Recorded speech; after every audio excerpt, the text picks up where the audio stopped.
Hey there, hi there, hello there. Welcome once again to another exciting episode of Disney Compendium, Volume 27. Disney Goes Corporate, Oliver and Company. It's Disney Sells Out edition. Uh, I am your host as usual, JJ, and over there, wielder of the gauntlet himself, my co-host, Nick. Nick, how are you doing? Great, JJ. I am inevitable, You are- but I'm excited and also curious as to why we're talking about Three's Company this evening. But I was kind of, once the Ropers left, it kind of went downhill. But I like Mr. Furley. Okay, uh, Chrissy, what are you doing over Uh, 1988 is when Oliver and Company came out. Oh, this November, right? November Nah, of '88. yeah, Uh, but sure did. Uptown Girl. uh, this, uh, Um, Billy. Corporate tie-in movie. Yeah, no, this is the first time Disney ever had licensed like products in their movie. There's like you see Coke and GMC and USA Today and all sorts of stuff. In But rider like, vans and yeah, like it's the late '80s. This is corporate. Disney is full on corporate America now. So yes, it is.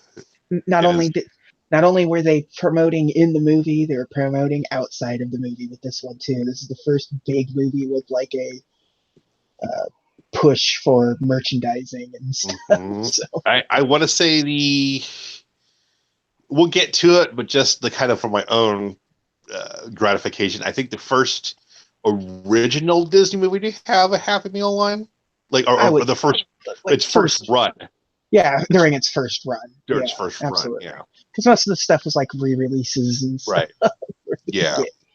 get later on. But All right, so Sir Laurence Olivier and Company. He was drunk the whole time, apparently. Oliver, yeah, Oliver and Company, which obviously, if you haven't seen it, is a adaptation of Oliver Twist set in quote end quote modern New York City. It's New York City is of 1988, so Mm, it's the you hit all of the key New York City of the 80s elements of it's very busy and everyone's angry, yeah, uh, and loud. so and loud. So um, Over here, this yeah, guy. yeah, November of '88. Very short movie.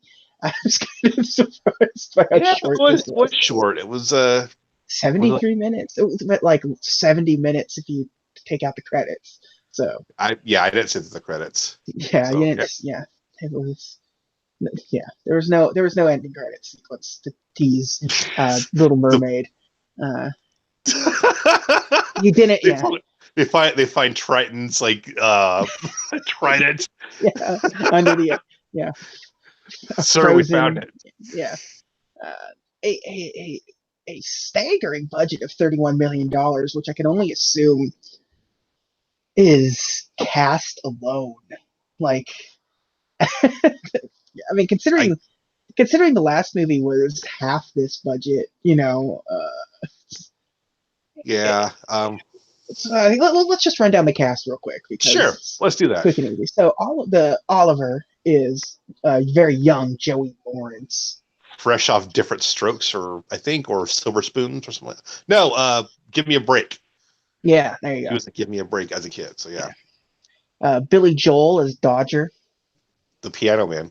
Yes, the Piano Man himself. Not just happens to be named Billy Joel. Really, it's the actual Billy Joel that you're thinking of. Cheech Martin, huh? Cheech Marin Cheech Marin.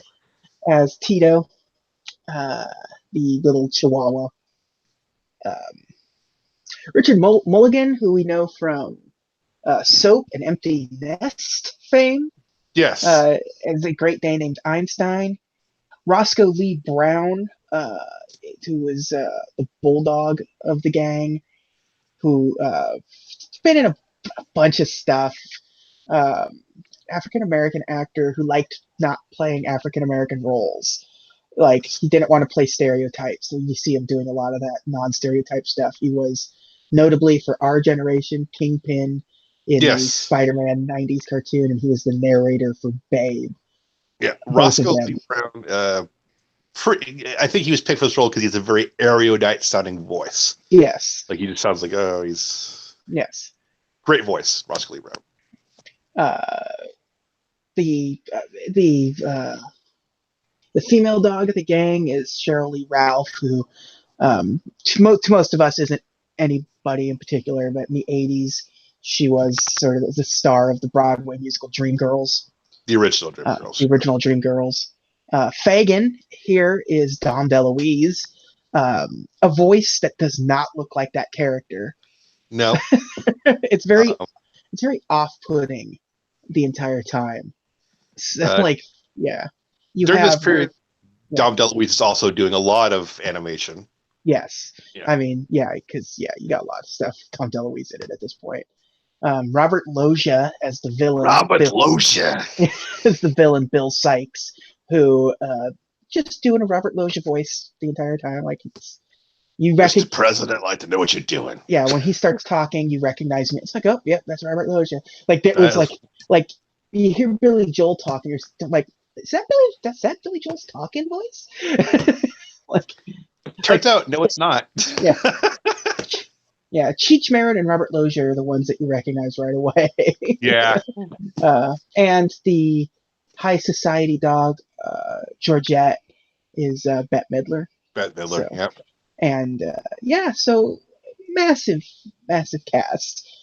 It's like I said, I assume that's where all the money goes. And it would have to be. Yeah, because it certainly isn't. It certainly isn't on the screen. And this is probably their first like full bore musical in a while. Like, Yeah. it's like it is a musical. It is. There's It multiple starts out with numbers. music, so it would Yeah, it starts off with probably music, jump. and there's characters break into song at a couple occasions, and well, you have to when you hire Bette Midler and Billy Joel in your uh, movie, they're gonna sing. So, Well, yes, but here's the confusing thing to me. Billy Joel and Bette Midler only sing one song apiece. yeah, That's it. yep, They sing one song. yep. There's sort of the the casting for this is weird because uh, they like went out of their way to get like people famously associated with New York. Yes. So so it's like so you want a celebrity voice. Billy Joel is super New York, so we'll get He and turned up New and York. and Bette Midler is like there's a lot of like Broadway stuff and things like Right. that Bette Midler is really known for. Same for Cheryl Lee Ralph and Roscoe Lee Yeah, Brown, who done Roscoe Lee theater. Brown would be Yeah. doing theater. Cheech Marin is an outlier of that since it's both like he's like an LA guy, but also Hispanic origin. So it's like neither, not really. I think he was supposed to be like a Puerto Rican character. Yeah, I guess, but he's a Chihuahua. If that was the I case, know. we figured out something Well, different. Well, keep in mind, Pat Morita played the Emperor of China later on. So Yeah. Disney don't care. Yeah. But yeah. So there you go. That's really why you have the cast the way it is, because it's 1988, and these were like who are some inoffensive New York people that we could get into this. And yet I was still offended by this movie. How about you get us underway with the plot here, Nick? All right, so we do a zoom in, and we get Oliver Company. It looks like a 1980s sitcom. It starts up like the music playing. It feels like you're about to go into Full House. Yeah. Like East Coast Full House. Like Yep. if so to some people, seeing the World Trade Center is a little like upsetting still to this day. If that's something that upsets you, do not watch this movie, because it is in the skyline constantly. It's there. You see them several times throughout this movie. So how was Disney to know? yeah. Yeah. So, but sometimes people, I understand people, especially people who are affected by it severely, when they see films and stuff like that, it bothers them. So, Yeah. just something to take into account when if you're trying to go back and watch any of these movies with us. Which is sad because I can't see that episode of Simpsons where Homer drinks the crab juice anymore. Yeah. Yeah. Anyway, so we get we get our first song in the movie. It's Huey Lewis just phoning it in. Yeah. Singing about New York City. Once upon a time, New York City. Yeah. We're only very recently from Back to the Future, so to have him just go like from Back to the Future to Disney movie, being like, man, New York, yeah, The heart of rock and roll is, it's kind of beating. it's on life Um, support. it's life support. Yeah, Uh, so then we get a shot of like Oliver in a box of kittens, $5 a piece, by the way, which is like what? yeah, 1988, $5 a piece. Doesn't seem to be anybody manning the box, so it's on Yeah, the honor system in 80s New York, yeah. So, and which if Somebody does come back to the box and mark it from $5 to free at some point. So it's like, why just put free to begin with? yeah. I But don't. So all the kittens get adopted, like one by one, except for except for Oliver, Oliver. and it makes no sense why Oliver wouldn't be an adopt. Like, because it's not like if in order for that to make sense, it would be like he's a black cat or something, Yeah, something with something. He's just a cute little orange kitty. There's nothing. He doesn't have a bad leg. He doesn't no, have some sort of. It's not like Finding Nemo where he's got a bad fin or something, or like I said, like a black cat where there's like inherently considered bad luck or whatever. It's just a cute little Garfield colored cat. yeah. This movie really tries to evoke emotion from you in the cheapest way possible, Yeah. and this is the example of that right off the bat. Like, it's raining and he's there by himself and he's cold and the Yeah. box floods, eventually breaks, and Oliver has to find shelter in the Yeah. alleyway, and these big scary dogs chase him. These little tiny thing, he's Yeah. scared. The next day he crawls up in a wheel well in this big truck. And so it's like this whole thing where like, look, don't you feel bad for this kitten? Like, yes, I do. Yes, I But do. But like, stop it.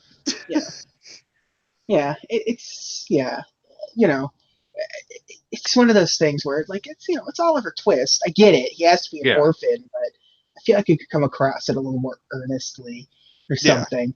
Like because again, it makes no sense that like this cat that stood out was very visually different than every other Yeah. cat. Like, but not in like a negative way. It's a bright orange cat. People like that like orange cats. I mean, like, there's a reason why Garfield. Yeah. It's Garfield. Like, there's a visual striking with it. Is this Disney's way of just like take that Garfield? Yeah.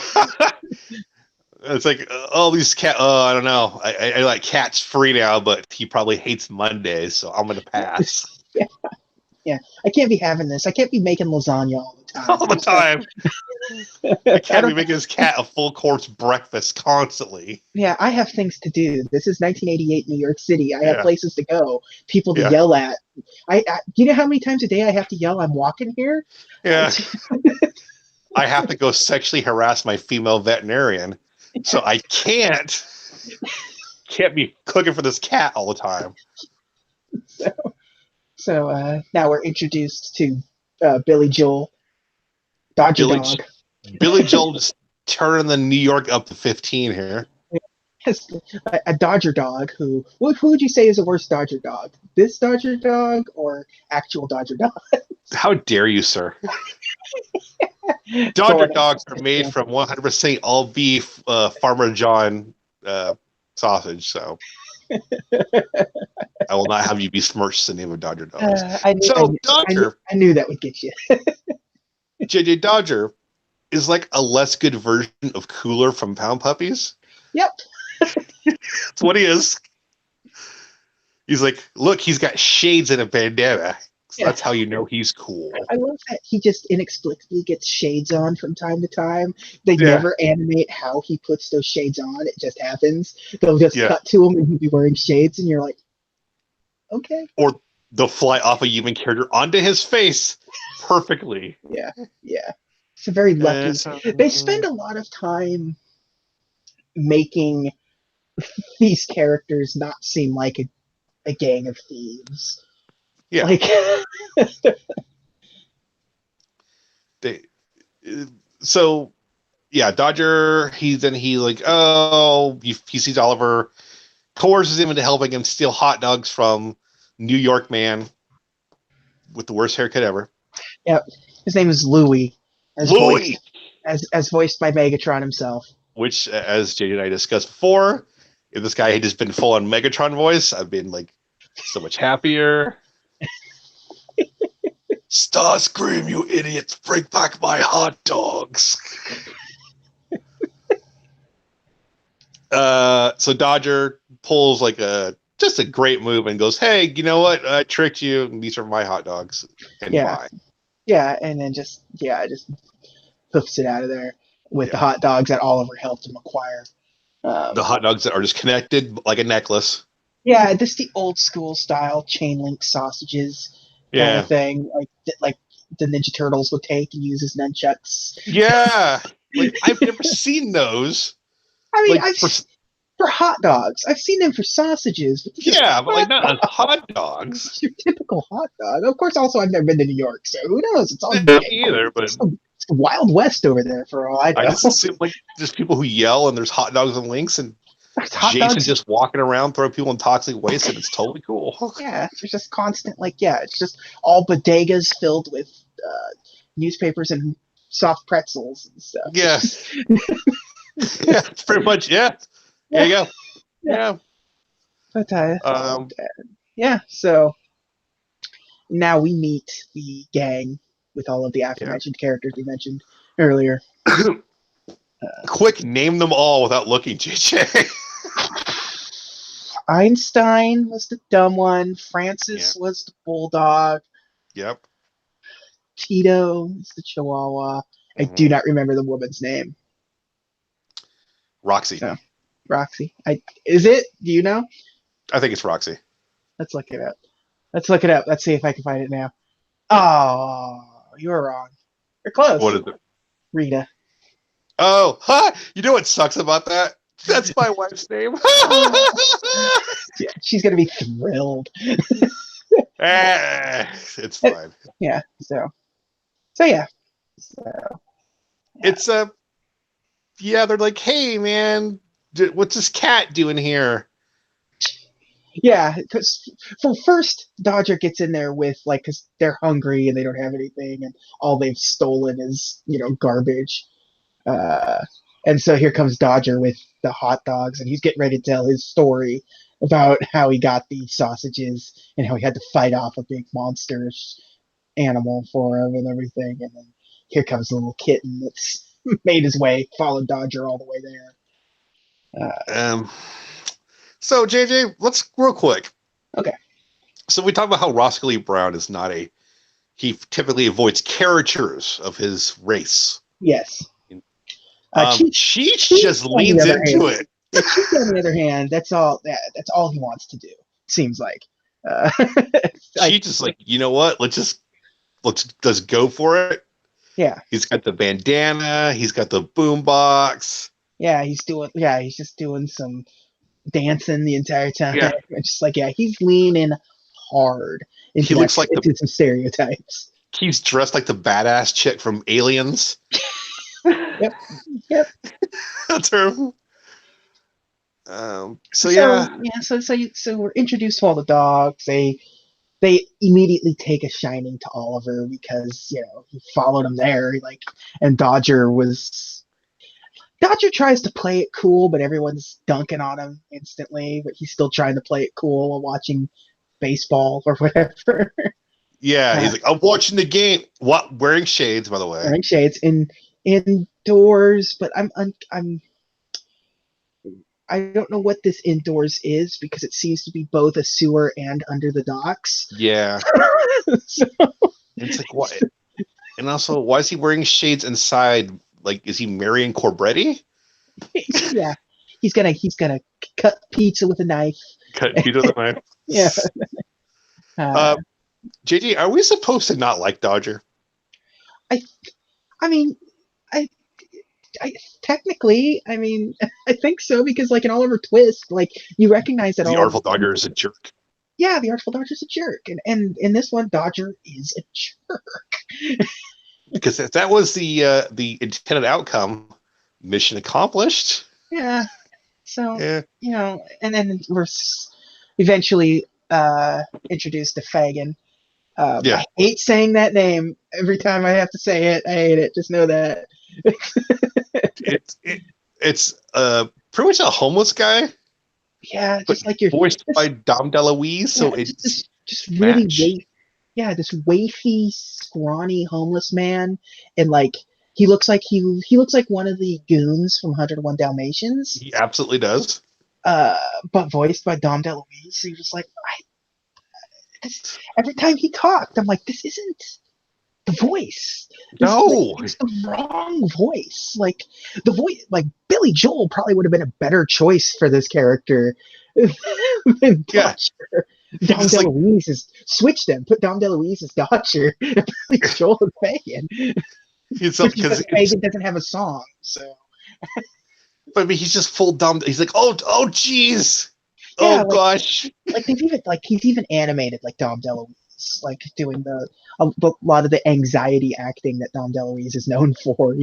So, Like, so if you want to see like a character that looks like Dom DeLuise, the cat from American Tail, or Five yes, Goes West, or yeah, hell, even the dog from All Dogs Go to Heaven. yeah. I mean, it's like yeah, that's where I was gonna say like he matches up with his character design in All Dogs Go to Heaven much closer Yeah, than this movie. It's this, off putting. It's like it's bad casting for this role. Like not because he sucks at it, but just because like yeah, design and voice just don't line up. no, He's I, great. He's great at it. If they made the character look different, then it probably would yeah, have worked. But I get like if you made the character look like Dom DeLuise, you'd be like, this guy's not homeless.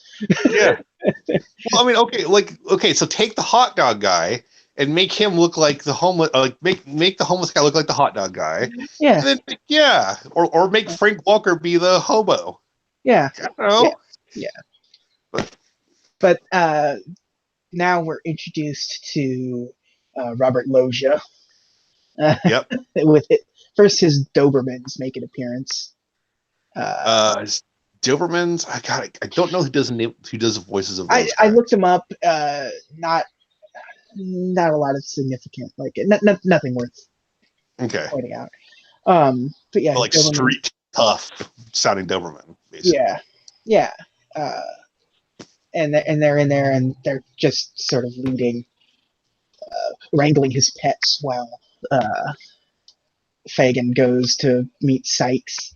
I am unclear. Like Sykes is clearly a very rich loan shark, but when you get to like his office later, it's like is it like in a old grungy warehouse? Like what I is like? don't know. You'd think he would have like something nice, but no.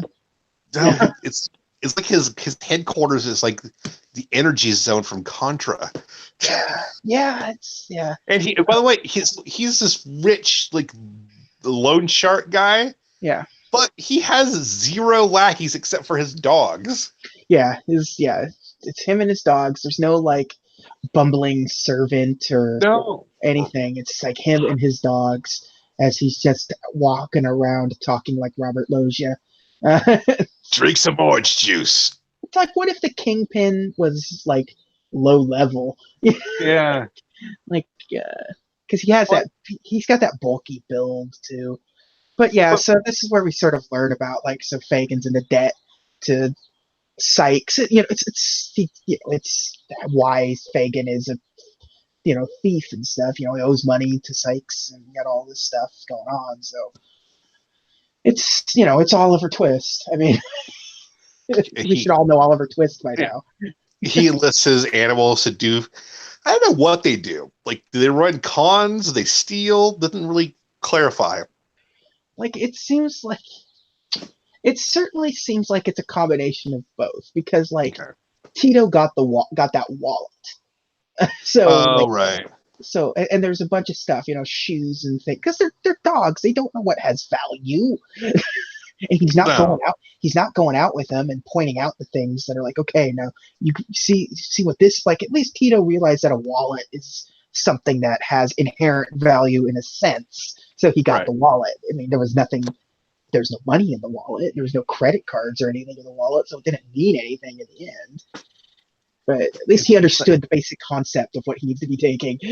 and he's not teaching like, oh, this is a fake watch and this is a real one. Yeah, and he's It's got like, that arm. He's got that arm full of like 4 watches, like every. But but yeah, so yeah, this is where he gets his ultimatum. Basically, you have 3 days to pay off my debt, to pay off your debt, or it's a Disney movie, so he doesn't say "or else I'll kill you," but it's "or else I'm killing you." well, I mean, no, but later on, you do hear Sykes talking about giving some guy some cement shoes. Yeah, So it's yeah, like, all right. So you know what kind of guy Sykes is. yeah. Uh, the Dobermans find, or one of the Dobermans finds Oliver hidden in the hideout, and Oliver reels back and gives him a big old scratch on the nose. Then they bolt out of there after they get called back, and Fagin. He almost dies. He falls off that pier or Mm. whatever the heck it is, but he recognizes that one of the dogs had a scratch on the nose. Like, who scratched the Roscoe? I think, or one of those. I know one of Yeah, them was named Roscoe, and I do not remember what the second dog was. I don't either. And so then they all say it was Oliver. He's like, well, all right, never had a cat before, so welcome to the family.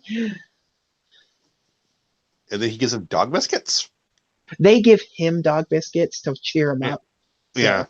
and it worked. So he's a homeless guy. He doesn't. Beggars can't be choosers. They This could have is, shared. They could have saved a hot dog for him, but yeah. Well, I mean, do you really want like street hot dogs from?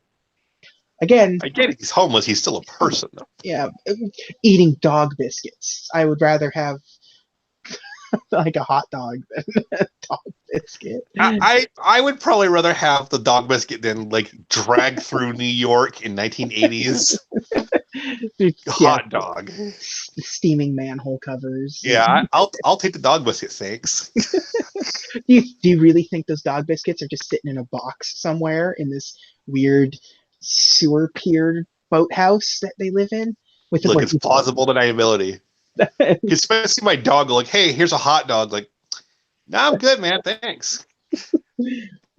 his chair is it an airplane seat or a bus seat? What is that chair that he has? Because it has it's kind of laid out like an airplane seat where it just has like the recline and return button. So Yeah. it's like what. I don't know what it is. It just obviously is that he just like, hey, this looks like this. Here's some trash. But yeah, but so now it's the next day and it's time to make some money. Yep. And this is where we're introduced to what is the girl's name? JJ? Jenny. Who pretty much looks like the girl from Charlotte's Web, Yeah, but she's rich. yeah, but she's rich. That's not not a little farm girl. No. Rich. You never see her parents once. She is just alone, always with her butler, with her Jarvis. Who's this bumbling butler guy? Yeah, who has zero control over anything. Uh, Who loves pro wrestling, though. loves pro wrestling. So this is the one episode where we don't make a reference, even though it has actual pro wrestling in it. I don't know, but here's the thing: if I were her parents and I find out that I was entrusting my child to someone, you think that pro wrestling is real? This is 1988, so Vince McMahon has already sort of announced that wrestling's fake. Bro, I was 8 years old. I knew it was fixed. Yeah, and I'm just saying, at this point in history, it is also part of the public knowledge that it's fake, so it's doubly. It's like will for ignorance at that point. Yeah. Not only that, if you found out your butler we're gonna fast forward. Spoiler alert. Uh, is hanging out in your kitchen, betting on professional wrestling with a homeless guy while you're not Yeah. there. Could you? First, think of that sentence. Like, take that sentence and Yeah, just like hold it up just and look at it. just really let that sentence sink in. A Yeah. butler betting on professional wrestler with a homeless guy With the homeless guy. in your house, in your mansion, Yeah. while homeless street dogs are handing your daughter garbage. Yeah. As gifts. So, like, hold all that up Yeah. like a piece of Waterford crystal and look at it. Hold it into the light and go, yes, this is what Yeah. this is. So yeah, so we get the back to present time when their plot line here. You get them trying to like figuring out how to steal that much money. Um, uh, Francis pretends to get hit by yeah, the rich, by the limousine. yeah. Oliver and Tito like like try to like get involved in this limousine situation. Because Uh, of course, Tito, the ethnic sounding dog, has to be the one who knows how to hotwire.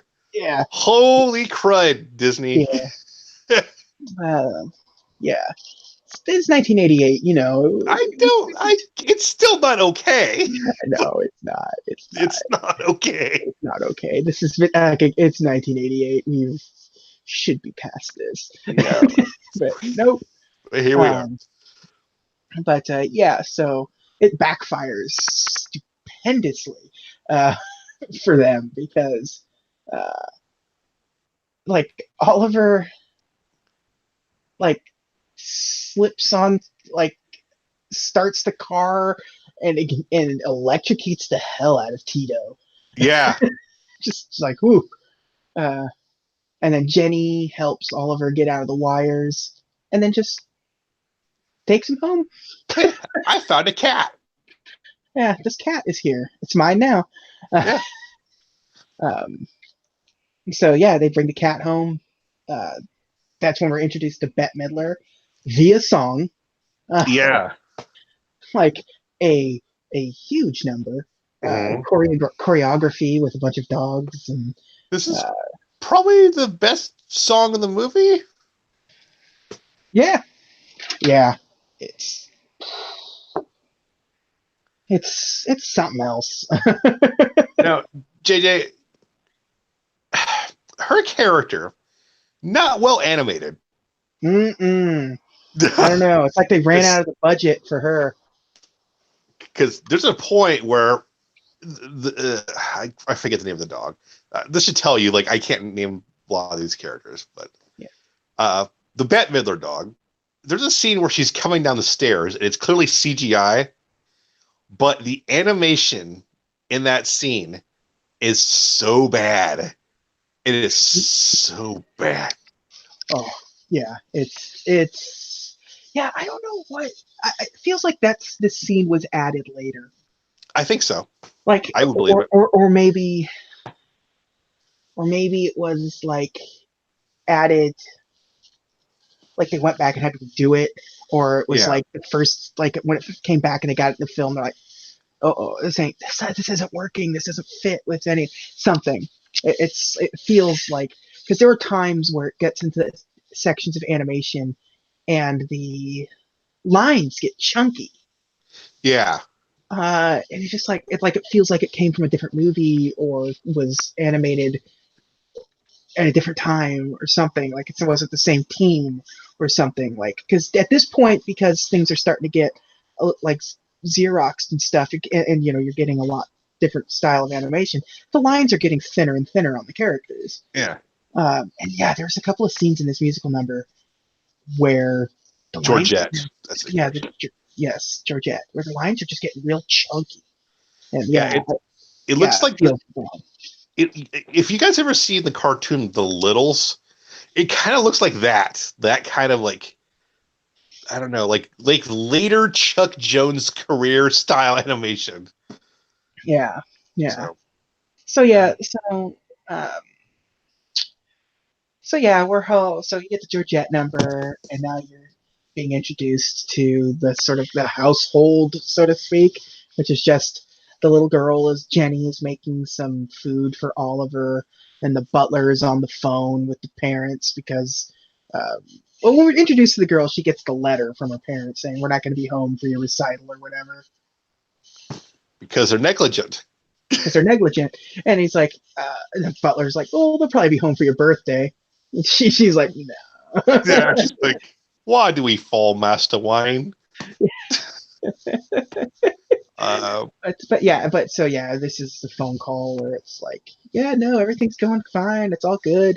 Yeah, here's Jenny, and this will check it. So at this point, you get Georgette who stumbles upon Oliver in the kitchen. The Eating butler's like, out of her bowl. I wouldn't go in there if I was you. And she goes in there, and you have Bette Midler barking. Mm-hmm. It's vaguely upsetting for some reason. I don't know why.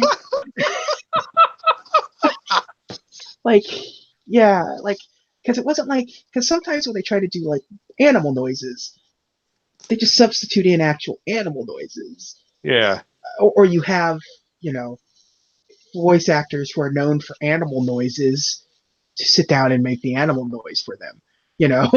But no, it's Bette Midler going bark, bark, bark. He's Yeah. like, I don't like that. No, please stop. Yeah, it's the last time that happens, and that's a good thing. So it kind of establishes the pecking order of the house where Georgette kind of runs things Yeah, while and Ginny's parents are gone. yeah, so and she is absolutely upset about this cat being here and tries to get the cat out of there. But then Jenny comes in and it's like, oh, my parents said I get to keep her. It's like, oh, good. So, And we get uh, this whole montage of Ginny just bonding with Oliver. yeah, while Georgette just keeps living her life, honestly. Didn't really seem like, I doubt she was hanging out with Jenny very often. No. She doesn't seem like the type of dog that would be just kind of, lay at your feet kind of dog.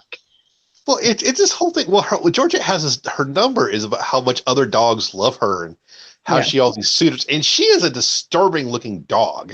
Yeah. Like how? Or do these? Yeah. How? Yeah. Because she looks nothing like Bette Midler. First of all. Yeah. It almost feels like it's like was this character created at a later date? Was it character created before the casting? I guess. That it looks like they think, hey, we got Carol Channing to do Georgette. Yeah. Oh, Carol Channing's got to do something else. Well, we got Bette Midler. Yeah. Yeah. So. Because it looks like Carol Channing. So. So now we're left with the Fagin and his crew, like without Oliver being bummed out about it. Yeah. Who was just there for a day? It's unclear, but yeah, it certainly seems that way. And now they're going to go rescue him from this horrible rich girl. Yeah, I genuinely forget how they find out where he's at. I don't recall. I mean, I absolutely do not remember. Guys, I have to apologize because Gigi and I, we tried with this movie. We really did. Yeah. If we don't retain a lot of it, we're giving you a broad overview. It's yeah. Wasn't the best movie, put it that way. Yeah, I do not remember at this point. What I do remember is that when they get there, it's Georgette helps them get rid of Oliver. Right, because she wants his cat out of her house. Wants the cat out of her house. And Tito's putting the moves on Georgette because, of course, he is. Of course he is. And Georgette's having none of it. So that's why it's really funny when she suddenly is like all into it. Yeah. Spoiler alert. Yeah. As if you couldn't see it coming from a mile away. But they get Oliver back and take him home, quote end quote, to their weird hideout that I still am unclear what is it a barge? I forget. Is it a sea train half submerged in the? Yeah. I don't know. Yeah. Da-da. But like Oliver is like, I was sort of happy where I was. And then Dodger's like, oh, you're just being ungrateful, you little jerk. You think you're too good for our good-natured, horrible style of life? And it's like, okay, you can go then. Uh, but then that's when like Fagin returns, and then he sees Oliver is back, and then finds that Oliver's name tag that Jenny gave him, and that's when he gets his plan for a ransom note. You can Because he have it. knows Yeah. he knows the address Oliver's at is a rich area. Yeah. So he's like, ah. And so, because she is seemingly an orphan child uh, with the butler, that's it. She goes out on her own to Yes. get Oliver back. And of course, before this, Fagin goes to Sykes and says, hey, this here's is my play, man. Yeah. And Sykes is very thrilled by this. It's like, you got finally seeing the big picture. So, This is tools. Also where we get Sykes talking about murdering a guy. Yeah, it's the cement cheese line. Yeah. When we visit his compound, I don't know. It's just a warehouse. Yeah, just like with exposed pipes and stuff. Like, it's it's like a set design is what's like. There were only two sets that they cared about: the rich person's house and New York. That was it. Those are the only two things they cared about, because everything else is terrible. And like,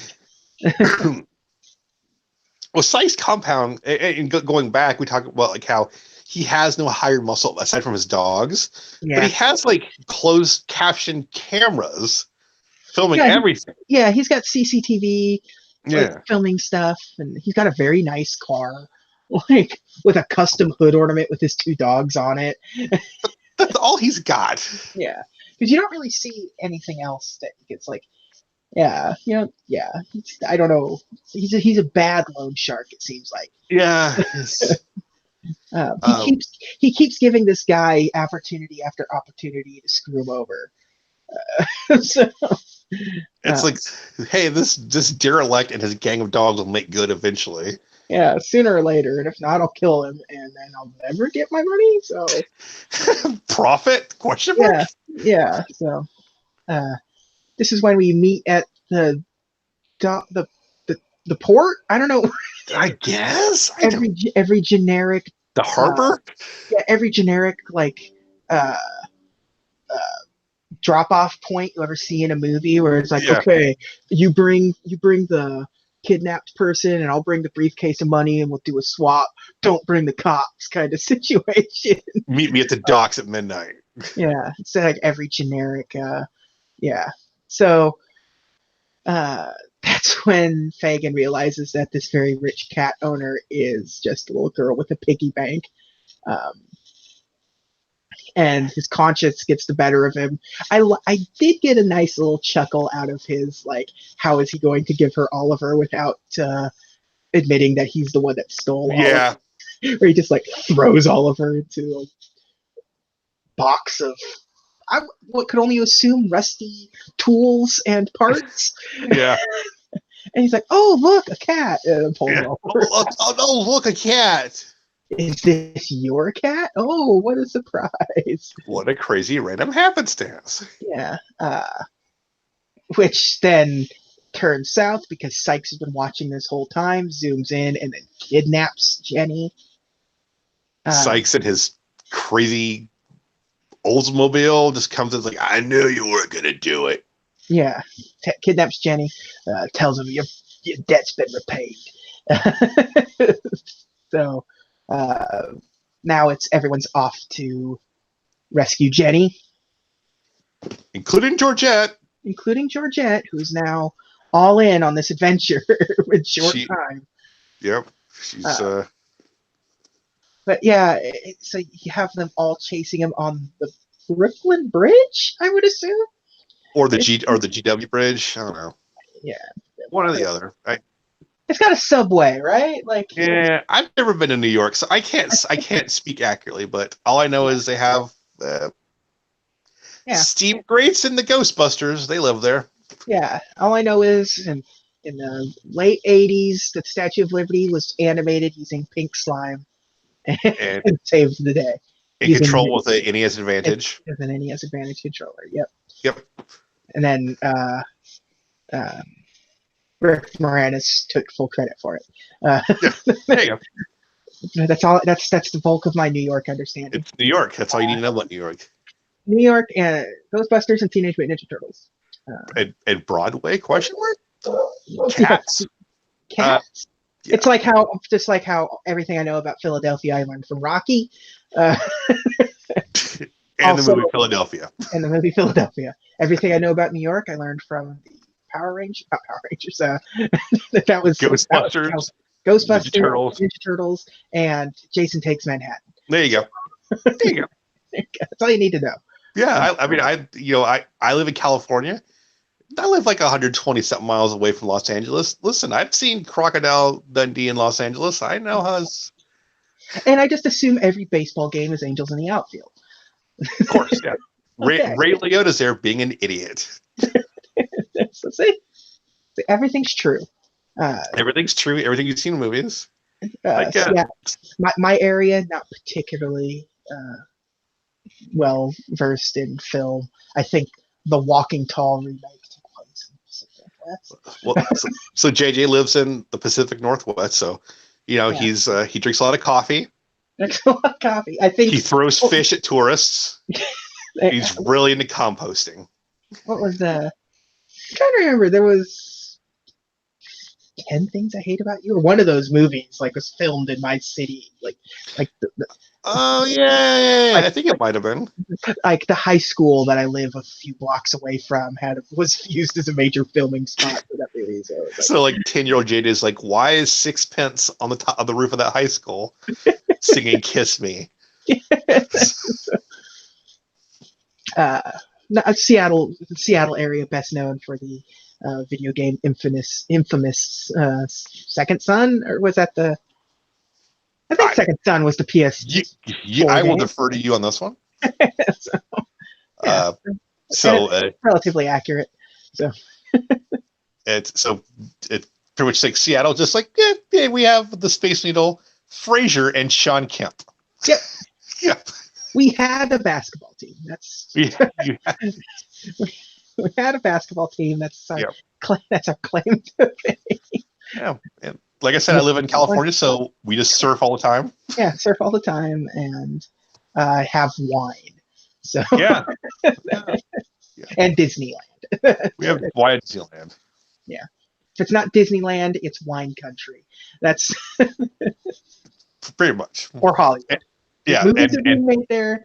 People are drinking wine, or people are visiting Disneyland. Those are the only three things happening in all of California. But also constant drive-bys. Yeah, and then there's Oakland. Just parts of this city is worse than Oakland. I just felt like dunking on what used to be the Raiders for a second.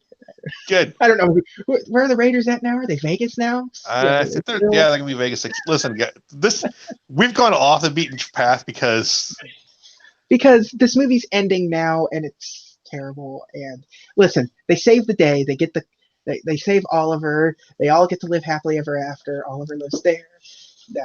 Sykes dies horribly. Sykes just gets brutally killed. His limousine gets hit by, or his Cadillac, or whatever the heck it is, gets hit by the L train or something. Yeah. And you see like what appears to be his flaming corpse falling into the East River. Even the dogs fall on the third rail and get electrocuted to death. Yeah. Yeah. So, and then Tito starts driving the car for a little bit. Yeah. Which is a good joke. Dog driving a car. Chances the driving cat. Yeah. So yeah, Sykes' car just drives right out of the train and just kills him. Yeah, he gets thrown off of that car and thrown what I can only assume is the East River, because that's about the only thing I could think of for New York, that body of water. So I'm just assuming he fell off the Brooklyn Bridge into the East River. Yeah. which makes sense, I guess. And then or the Long Island Sound. I don't know. Whatever it is. Yeah. Some body of water. Yeah. So yeah. Anyways, they're saved. You get into Jenny's birthday party where surprisingly for trash. Yeah, surprisingly, her parents aren't there. Yeah. Wow, who could have guessed except for Jenny? Even after Sykes calls in and says, "Hey, I have your daughter." Well, like, there's a scene where he's on the phone with the butler, right? Yeah, it's because that would be who. How would he get there? They don't have, say, 1988. They don't have a cell phone, likely. You know. No, but he has the address because he's got Oliver's as well. Yeah. So how would he call her parents? Yeah. Like, so he calls the butler. He calls the butler, and the butler seemingly it's like, yeah, whatever. I don't know. It's like, so he's not going to relay that message like, "Oh, your daughter's been kidnapped by Robert Loggia." Yeah. Yes, that's right. The guy from Independence Day. Yeah. And also Over the Top. Yes, that Robert Loggia. Yes, exactly. But yeah, so birthday party, everyone's having food and having a good time. Like we mentioned earlier, the butler and the homeless man are betting on professional wrestling in the kitchen. The dogs are giving her garbage and as gifts, and then it's time to go. And Oliver is staying there. They go about their merry old way. Georgette calls Tito up to her room. And Tito's like, yeah, Tito, like, it's heavily implied that Tito thinks he's going to get some action. Like, yeah, it's very upsetting for a Disney movie. It's like, oh, I don't even want to picture this. No. But then it's just her wanting to give him a makeover, so he eventually rushes out of the house dressed in a sailor suit like Donald Duck, essentially. And Dodger says, "Hey, keep in touch, Oliver." Yeah, we'll save a spot in the gang for you. You're like vice president of the East chapter or something. Like, yeah. And Oliver's like, "Yeah, okay." Okay, yeah, I'm never gonna, unless you come here. I ain't never seeing you guys again. Yeah. So it's like Oliver's doing the whole like, let's keep in touch after high school. Yeah. Okay. Yeah, we're totally gonna. Yeah. It's like Facebook doesn't exist. We're not keeping in touch. So so you think like, oh, of course she's going to adopt all the animals, right? Yeah. No. Because what would that? Well, also that would be incredibly depressing for Fagin. Because what the hell? What does he get? She keeps all the animals. He gets nothing. He has his ejector chair. Yeah. He just gets to live homeless in an old barge under the dock with no debt, at least now. he's living in a cave full of broken Garfield phones. Yeah. So at least Fagin gets to keep his animals. Yeah.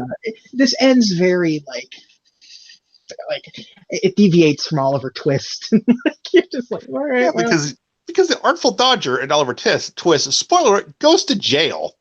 Yes, as the Artful Dodger should. Yes. So this movie, much as it begins, ends kind of unsatisfactory. Yeah. I mean, Oliver gets to live happily ever after while the rest of this group, that ends on a song. A reprise of Why Should I Worry? Yes. So that's the end of that. That's the end of this movie, never to be watched again. I foolishly bought the Blu-ray for this, JJ. I'm pretty sure I warned you. I'm almost positive you did, but I had to know. You probably could have just gone to the library and gotten it for free for a little. I probably should have done that. It's not like last week, where last week's movie was like this sort of obscure movie that I think is well rewatchable. Like, yeah. Well, here's the kick in the butt for me, JJ. Yeah. So I bought Oliver and Company and Great Mouse Detective a couple weeks ago at Yeah. FYE. Yeah. And they were both listed at the same price. And the guy's like, "Oh, actually, this one's $5 off right now," which was Great Mouse Detective. Like, oh, okay, that's good. Yeah. Why was that one cheaper? That was such a better movie. So this movie is the first one that was fully started under production of Michael Eisner. Like Yep. the other movies that have come out before this had already previously been in production before Eisner took over with Katzenberg. This is the first one that was produced under that team, under this authority. Um, Eisner had an interesting way of coming up with ideas for these films. I know what you're going to talk about. They used he brought in all of the animators and basically made them all pitch in just like 5 words or less an idea for a movie. And like this one was like pitched as like Oliver Twist with dogs. That was the pitch for this one. It was like this like stupid Gong show of how to pitch things. And so that was it was. It was Oliver Twist with dogs. And Katzenberg had previously wanted to do an Oliver Twist movie. So he was like, yeah, let's do that one. So and if Katzenberg's excited about it, it's probably not a good idea. Yeah. There were two movies. So of the movies that were pitched, I think 3 of them ended up being made. One of them much later than the rest, because you would have one of them pitched was Oliver Twist with dogs. Another one pitched was The Little Mermaid, and the other one pitched was What About Treasure Island in Space? So one of those movies is good.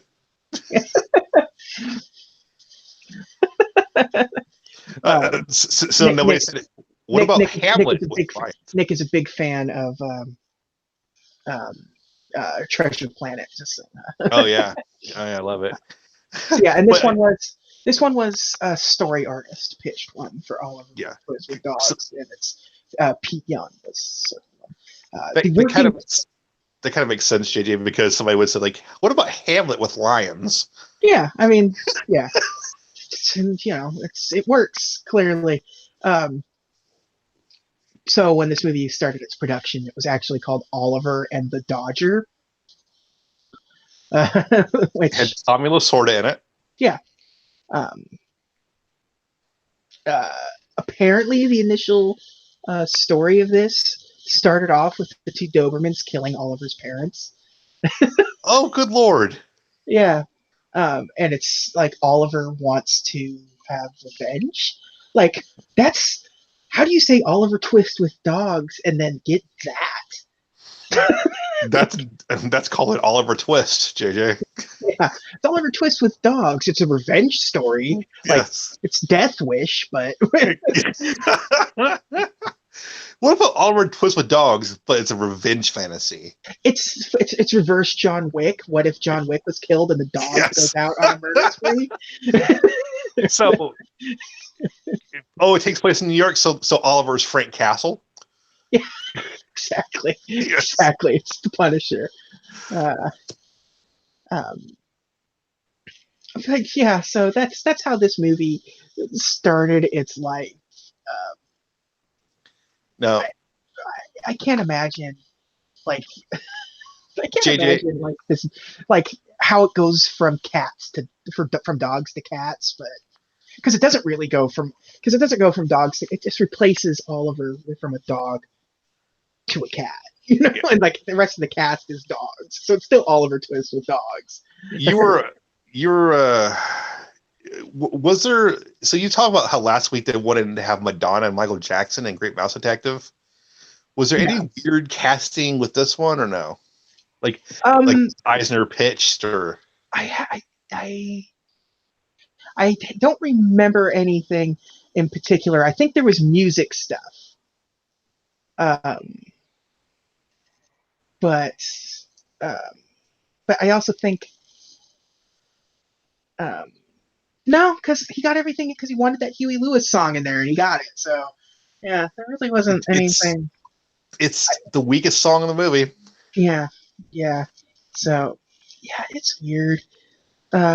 So you end up getting. I remember hearing one story where Roy Disney had the idea that Fagin should try to steal a panda from the zoo. Uh-huh. Uh, as like that was like his like what was it? He was yeah, it was just like that was his way to make money. Like that was his subplot. Like, well, like how about he tries to steal a rare panda from the zoo to get hold it for ransom or something? And like the artists are like, or the writers are like, mm, I don't think we're gonna do that. So he's most his slack. Yeah, yeah. Roy was very much cut from the same cloth as his dad more than he was Walt. So he's a great guy and he did a lot for the studio, but maybe creating storylines wasn't necessarily what he did. What if he just goes to the Smithsonian, tries to steal Fonzie's jacket, hold it for ransom? Yeah. There was like another one where it's like, well, how about instead Oliver is a rare cat worth a lot of money, like with another See, pitch. that would make That makes sense. more sense. Like Yeah. that way he holds the cat. Like once he gets the cat back, he can hold the cat ransom Yeah. because it would be worth something. But yeah, uh, But it's but still not. this is another, you know, uh, uh, caps. Uh, Computer animated program as system Yeah. movie that they first started using with Black Cauldron and the Great Mouse Detective. So, 11 minutes of this movie is computer generated, which is The pretty uh, impressive. the number with Georgette. Um, it's like bits like the skyscrapers, Right. and every vehicle is CG. Okay. That final chase is CG. Oh, yeah, that makes sense. Yeah. Um, and now you have like the Renaissance era um, animators involved in the making of this one. So This you're is kind of moving like on. You're hitting by the time you hit the next movie is where it's the sort of Renaissance quote end quote. I keep doing hand gestures, but it doesn't work for audio. Uh, if, I mean, audio format. if you're watching on YouTube, God bless you. Yeah. Yeah, yeah, it's the unlisted, the secret live video feeds, the unedited video feeds are all here for you to hunt down at some point. But will this be like where they kind of cut their teeth really on this movie? Like, Yeah, here, just go for it. uh, You mess up, go ahead. Billy Joel says the reason he took this movie was because he had just had his daughter, Right. and it was just sort of like something he could. His exact words were, "It was a way to do something that my little girl could see that she could relate to right away." So Mm-hmm. it's just sort of it was something that you know him playing his music for her probably means far less than playing a Right. movie for her that he's in. Oh, sure. So I mean, it's like the whole Franklin Jealous Skeletor thing. Like, I took it because my son was a fan. So this movie came out November 18th, 1988. What is significant about that date? November 18, 1988. I don't know. It is the 60th anniversary of Steamboat Willie. Wow. So this movie was paired with Steamboat Willie. Probably the only way you could really watch Steamboat Willie at the time was to go to Oliver and see it. Yep. So yeah, 60th anniversary. The movie came out the exact 60th anniversary. I'm trying to think of. I know Bambi was re-released this year, and I feel like there was another one that we'll get to later.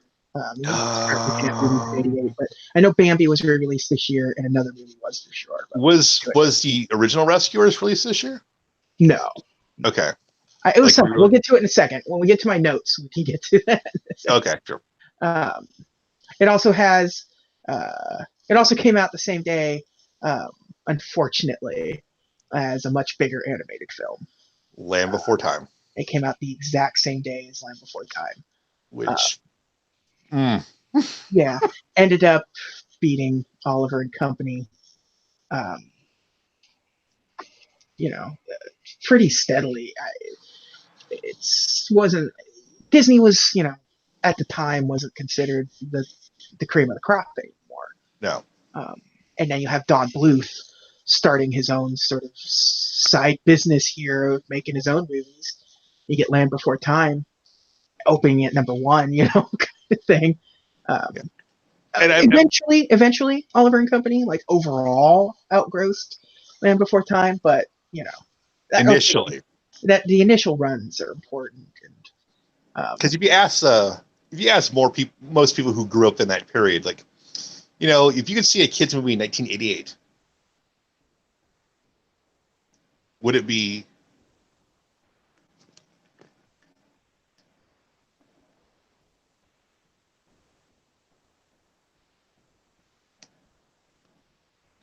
Check.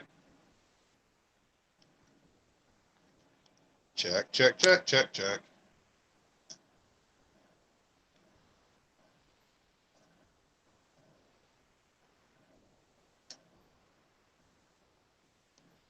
Check.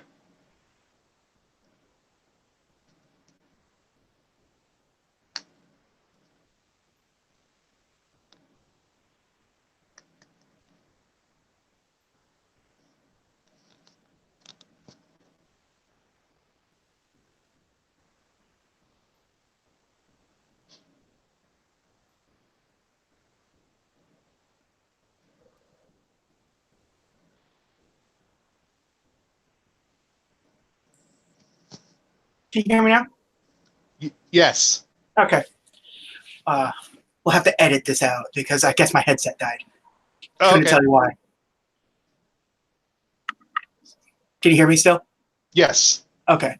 Let's just... I have to talk to you through the webcam. That's okay. So we'll just wrap things up in short order. I'm just going to count you down. We're just going to do...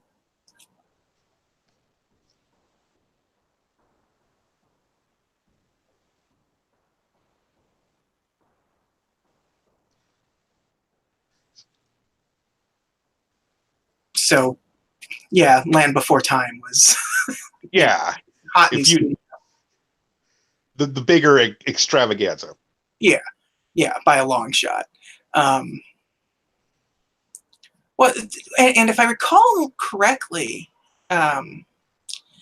Disney re-released this movie later on against All Dogs Go to Heaven 2. So they ended up, getting a comeback, so to speak, in a way. So.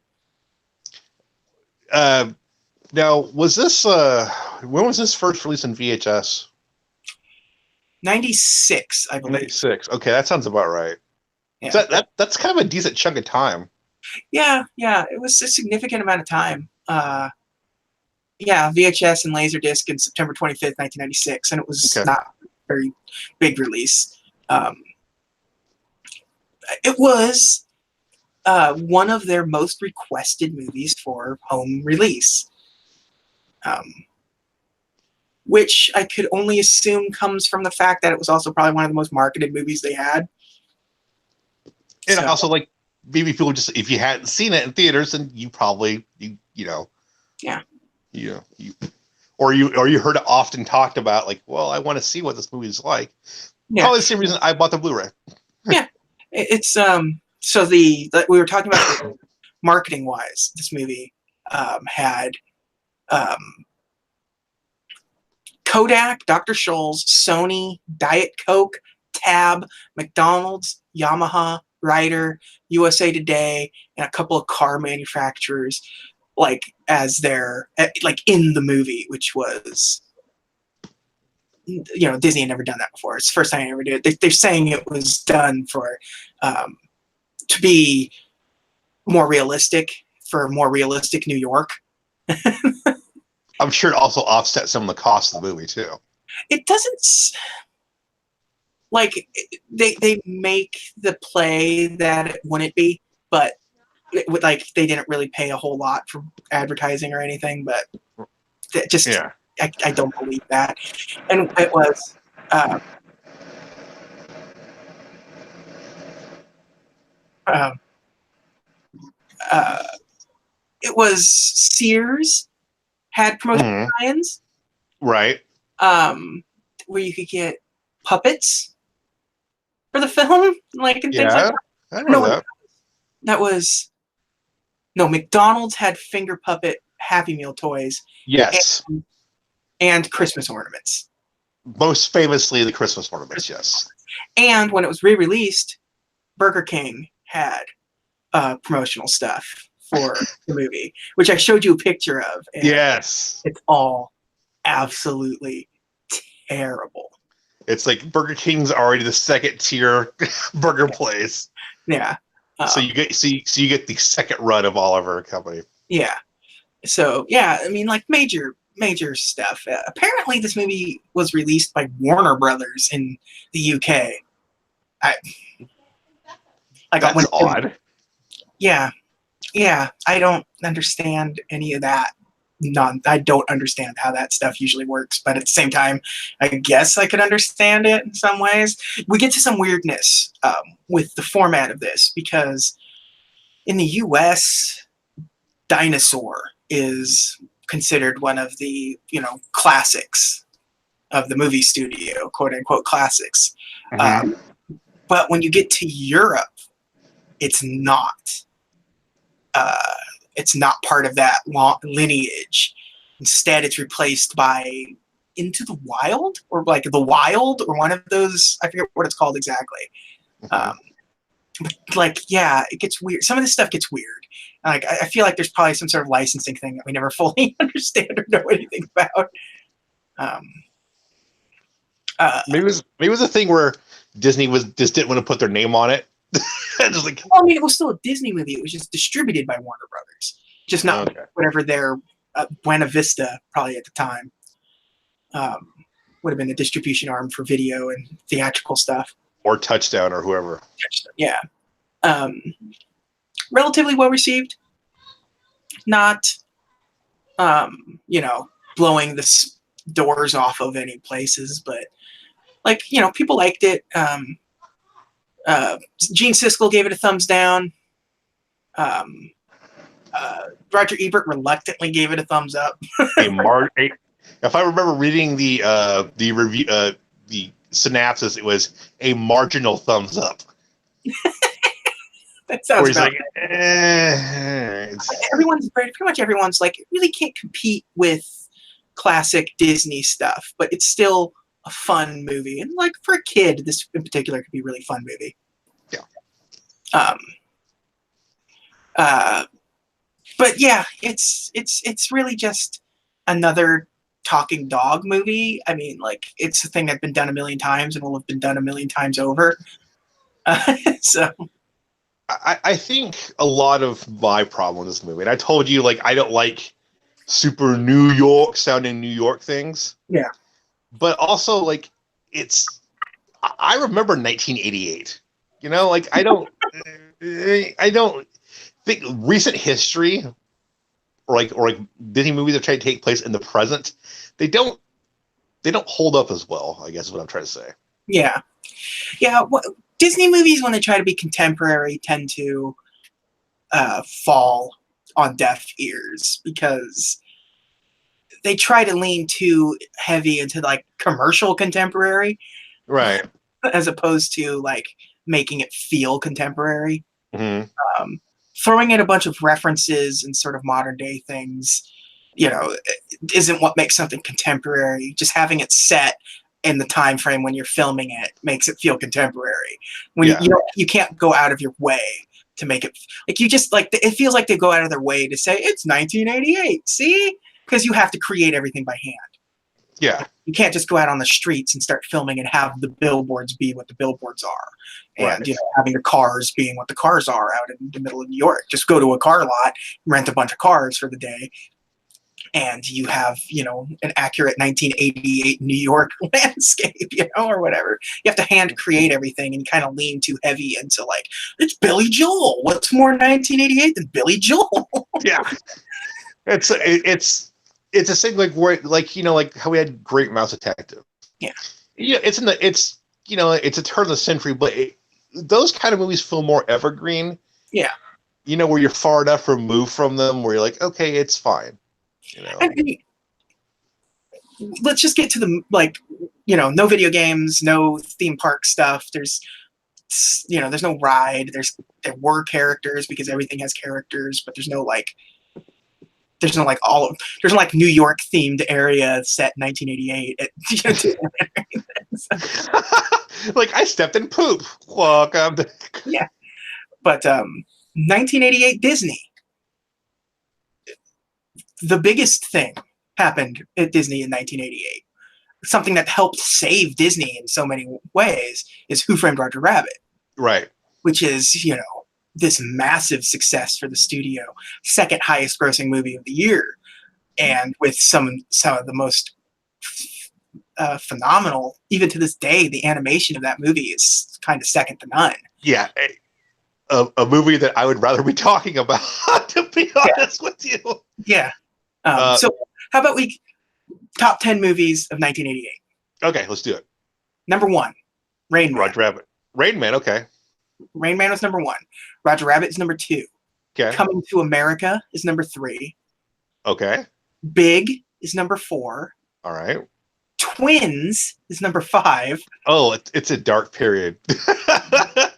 Crocodile Dundee 2. Why? Wait, what? 6. Die Hard is number 7. So think of that for a minute, where Twins and Crocodile Dundee made more money in the year it was released than Die Hard. What? Oh. Number 8, The Naked Gun. Okay. Number 9, Cocktail.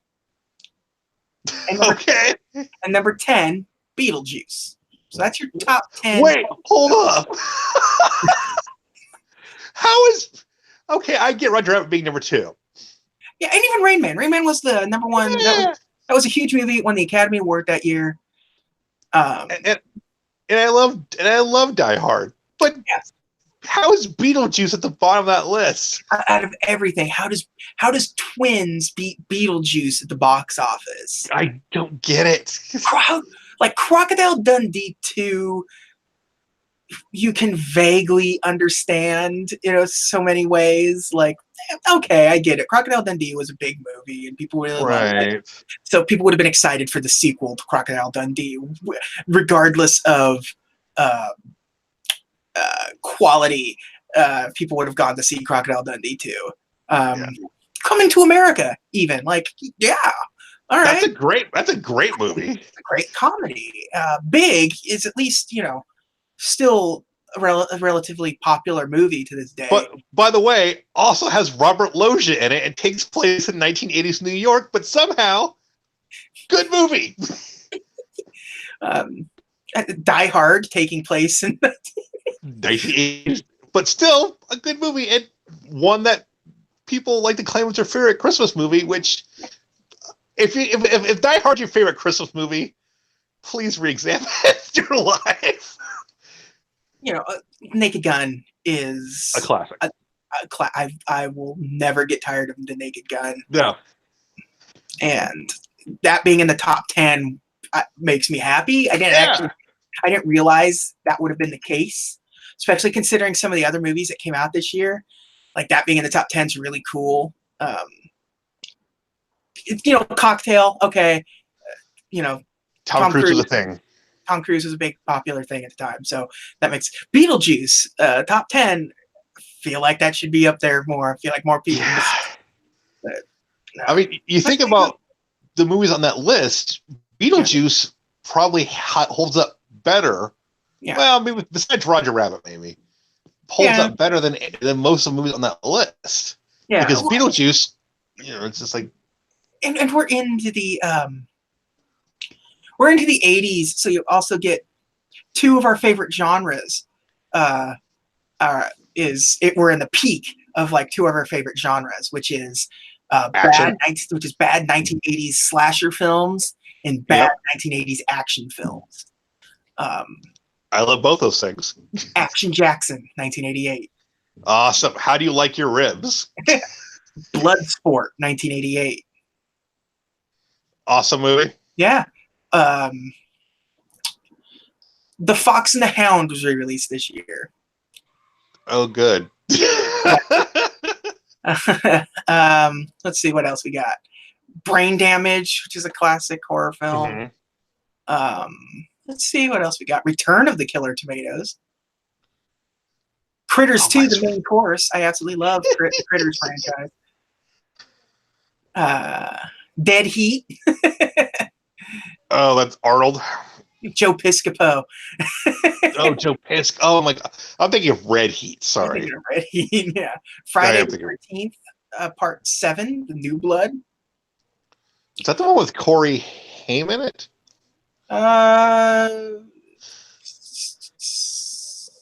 It's the first Kane Hodder one. I don't think it's the Corey Haim one. Maniac Cop. Oh, that movie. Willow. That's a good movie. That's a legitimately good movie. So Crocodile Dundee 2 was released on the same day as Rambo 3.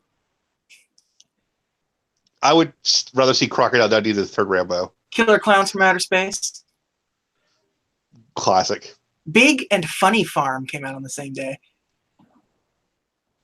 Bull Durham. I love Bull Durham. Red Heat. There we go. Red Heat. Short Circuit 2. Oh, my Lord. Arthur 2 on the Rocks. Classic. No, Bambi re-release came out the same day as Die Hard and A Fish Called Wanda. I love A Fish Called Wanda.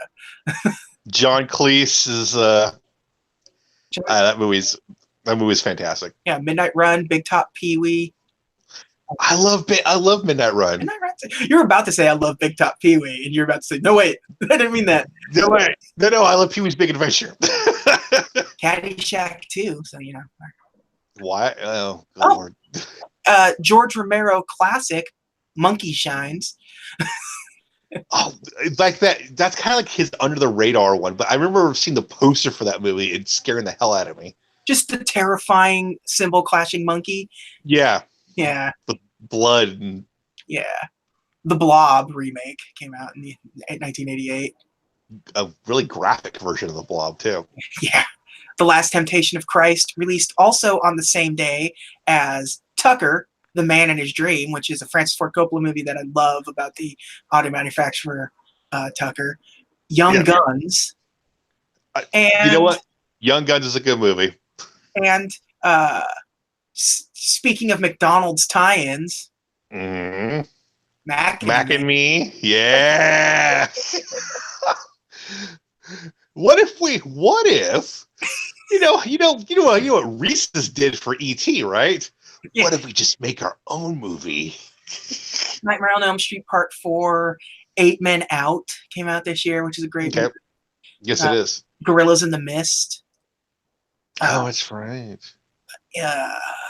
Let's see. I saw Pumpkinhead on here. Yeah, there's Pumpkinhead. And Pumpkinhead? Pumpkinhead what? Was Pumpkinhead was 88? Pumpkinhead's 1988. What? Just days before Halloween 4 came out, The Return of Michael Myers. Oh, when they introduced his niece. Yeah. Mystic Pizza, personal favorite of my mom. Okay. They Live, which is one of my all-time favorite movies. It is. That movie is. Have you ever seen They Live, folks? Don't watch Oliver and Company. Watch They Live. Watch They Live, and actually, if you're like, oh, this is a stupid science fiction movie, fine. Just watch the fight scene. Child's Play, the first Child's Play came out in 88. Okay, there you go. Christmas classic, Ernest Saves Christmas.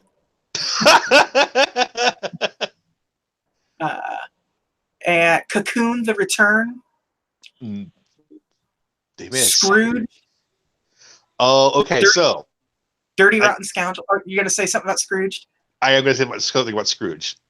For years, A Christmas Story was my favorite Christmas film. I've determined now that Scrooge is a far better Christmas film. There you go.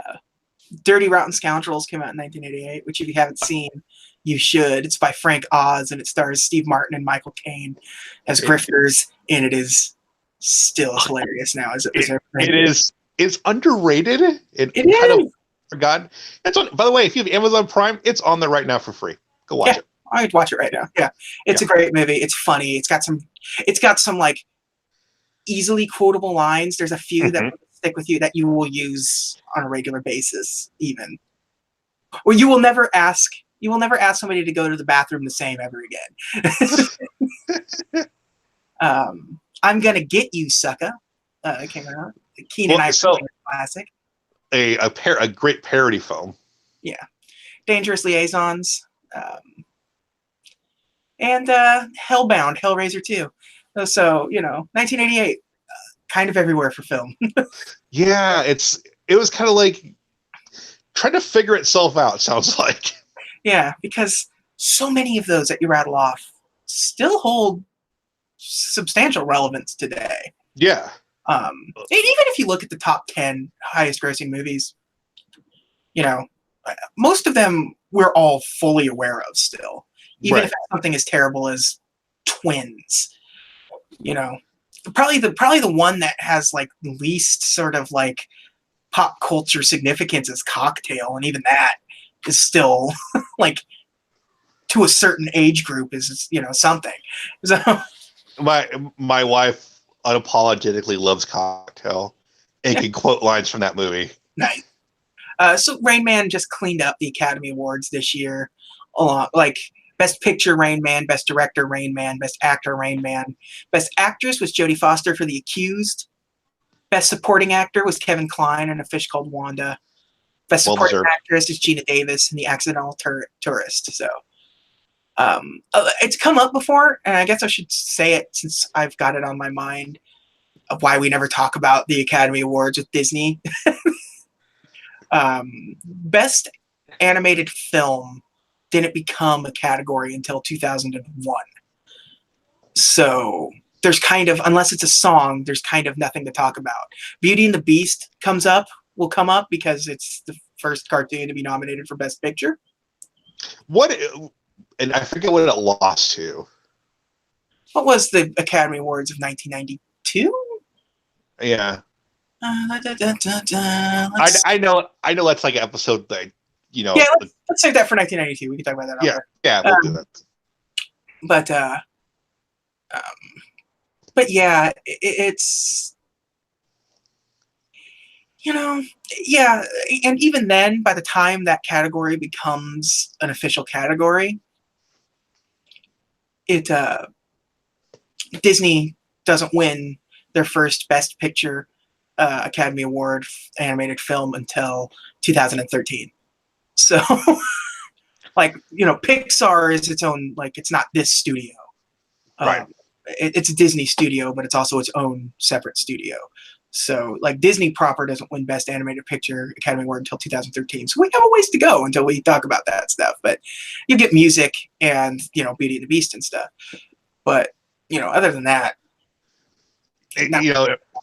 especially as Disney, you're only going to have a couple of minor things, mostly music, best original scores and things like that. So, and keep in mind, Walt's Oscar for Seven Dwarfs was honorary. Yeah, and most of the Academy Awards are honorary, so they're kind of just, are what they are.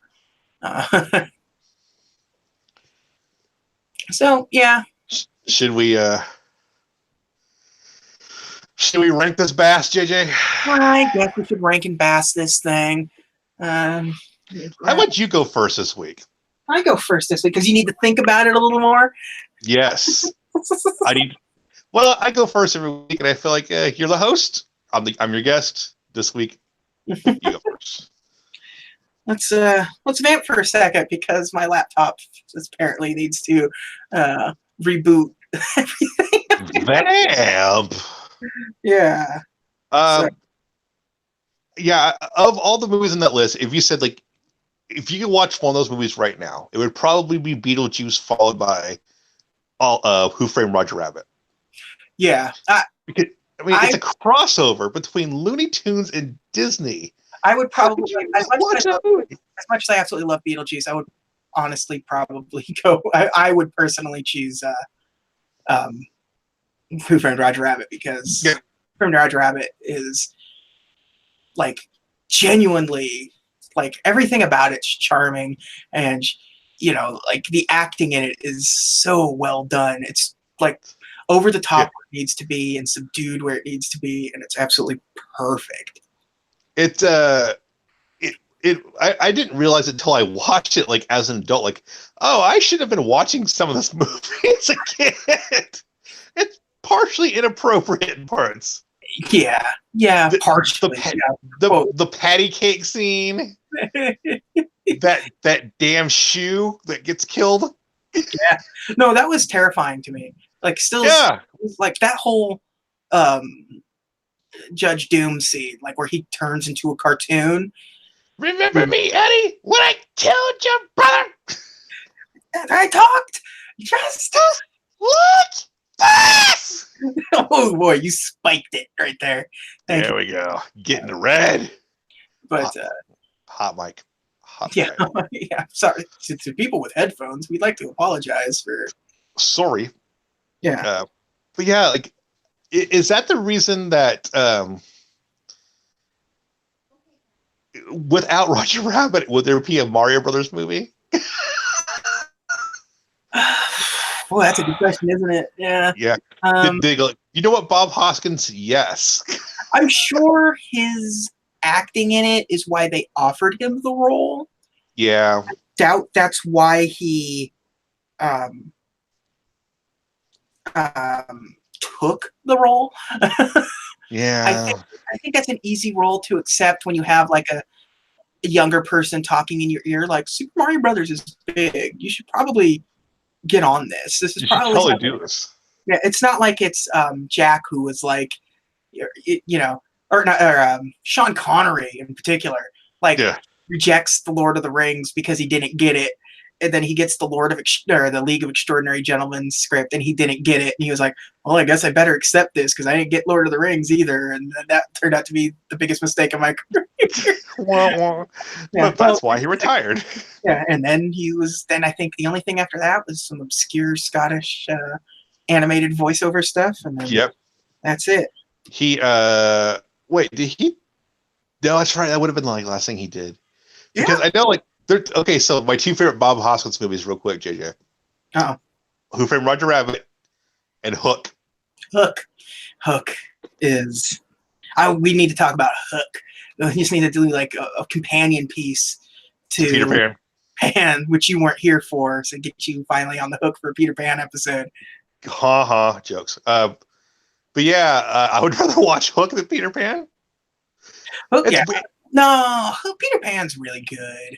I know, but there's just parts of Hook, man. I know Hook's very good, but it's taken after Robin Williams passed away. It took on more of a place in my heart for me.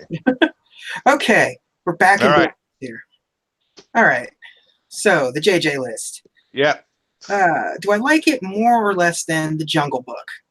I'm going to guess less. Yeah. That's a good guess. It's a good guess. But you're wrong. My new number one favorite movie. No. I know it's a squeaker there, but I like it less than Fantasia. Mm-hmm. Less than Winnie the Pooh. Okay. Less than Cinderella. Yeah. Less than Snow White. Yeah. Less than Peter Pan. Right. Less than Robin Hood. Yeah. Less than the Great Mouse Detective. Mm-hmm. Less than the Black Cauldron. Less than 101 Dalmatians. Less than the Rescuers. Mm-hmm. Less than the Aristocats. Mm-hmm. Less than Lady and the Tramp. Okay. but more than Sleeping Beauty. No, I'm kidding. Okay, I was like, what? Less than Sleeping Beauty. Oh boy, I didn't realize it was going to be as low as it is, but here we go. Yeah. Less than Pinocchio. Less than Alice in Wonderland. Less than Dumbo. Less than Ichabod. But I like it more than Fun and Fancy Free. So Okay. Oliver. There we go. So I really wasn't expecting it to be as low as it was, but after you start looking at it, you're like, yeah, I really didn't like this as much as that stuff. Where's it at for you? Let me recount my nonsense here. 1, 2, 3, 4, 5, 6, 7, 8, 9, 10, 11, 12, 13, 14, 15, 16, 17, 18. 18. Yeah. It's 18 and it's not going to stay there. So for you, do you want me to just start skipping to where I think is not? No. I want to do the whole thing. Okay, here we go. Yeah, Robin Hood. Yeah. It's worse than Robin Hood. Jungle Book. It's worse than Jungle Book. Sword in the It's worse than Sword in the Stone. Many Adventures of Winnie the Pooh. Worse than Pooh. Dumbo. Worse than Dumbo. Fantasia. Worse than Fantasia. The Great Mouse Detective. Worse than The Great Mouse Detective. The Black Cauldron. Worse than Black Cauldron. Worse Cinderella. than Cinderella.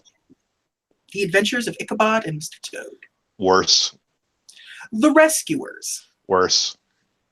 The Aristocats. Worse. 101 Dalmatians. Not as good. Lady and the Tramp. Not as good. Sleeping Beauty. Worse. Peter Pan. Worse. Alice in Wonderland. Worse. Fun and Fancy Free.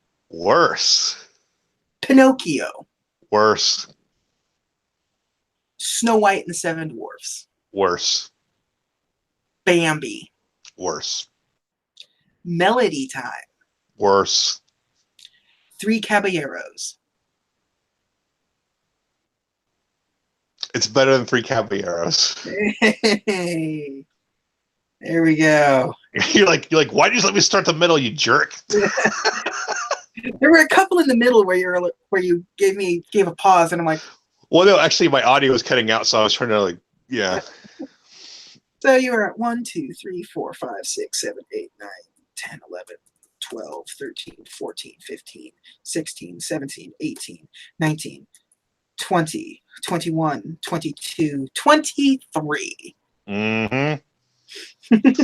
That's about where it belongs for now. The only movies that it is better as on your list is Three Caballeros, Fox and the Hound, and Saludos Amigos. I mean, it hits a lot of the same wrong notes as Fox and the Hound, but it does it better. And I think the music helped, because if it weren't for the music in this movie, it'd be a little bit lower. Yeah. Yeah. So there we go. Yeah, I was disappointed, JJ. It was, yeah. I warned you. No, I mean, I needed to know. You didn't need to buy it to know it. You just Eh, now you own it. Now, like me, you own it forever. well, maybe my children will like it, or I don't know. I'll have a white elephant gift to give somebody. Turns out your kids are just a huge fan of 1988 era Billy Joel, and it just really works out in the end. I have a son who's really into heavyweight, so who knows anymore? So that's it for this week. Another one in the can. Next week, we're jumping straight into the very next year, almost to the day, 1989, with the biggest release we've actually had probably in a while on this show. Yeah. The real kickoff to the Disney Renaissance era. It's The Little Mermaid. Very recently re-released on home video. They just released it in 4K. which is how I will be watching it because, of course, I have the 4K version of The Little Mermaid. A little movie called Little Mermaid. So just a little tiny one. It and after Little Mermaid, we're gonna take a little bit of a break. A little bit of a break, little literal vacation. Yeah, little vacation. We might do something special. That's JJ's call, but we'll figure that out. It's the plan, but No promises. So there may be a 1 week break. There may not be. Who knows? We'll see. Well, we'll see how many corn dogs I've eaten, and then we'll get back to you. But until then, next week is The Little Mermaid. So that's an exciting one. That's a big one. It's a really big one. And it's like the one where like, oh, I actually own this now. Yeah, we're in an era where everything is going to be very readily available. Yeah. So, yay. And so, yeah, can't wait. But until next week, have a magical day. Bye.